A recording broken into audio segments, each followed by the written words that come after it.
খোয়াই যুব মোর্চা ত্রিপুরা প্রদেশ কমিটির নির্দেশে যে আমাদের সারা ত্রিপুরা রাজ্যের 60টি মণ্ডলে যুব মোর্চার মণ্ডল সশক্তিকরণ অভিযান চলছে।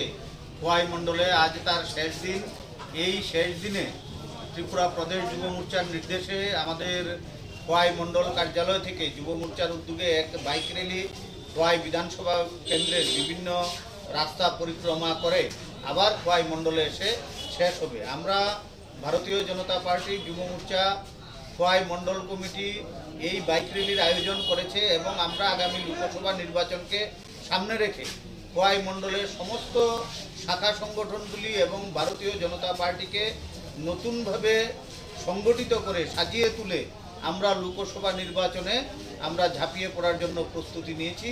আমরা ভারতীয় জনতা পার্টি খোয়াই মণ্ডল কমিটি আমরা ইতিমধ্যেই বিভিন্ন বুথে তার কার্যক্রম শুরু করেছি এবং আমরা লোকসভা নির্বাচনে গত লোকসভা নির্বাচনের চাইতেও বেশি ভোটের ব্যবধানে কিভাবে ভারতীয় জনতা পার্টিকে এগিয়ে রাখা যায় সেই লক্ষ্যে আমরা খোয়াই মণ্ডলের সর্বস্তরের কর্মকর্তারা একজোট হয়ে আমরা ইতিমধ্যেই কাজে নেমে পড়েছি।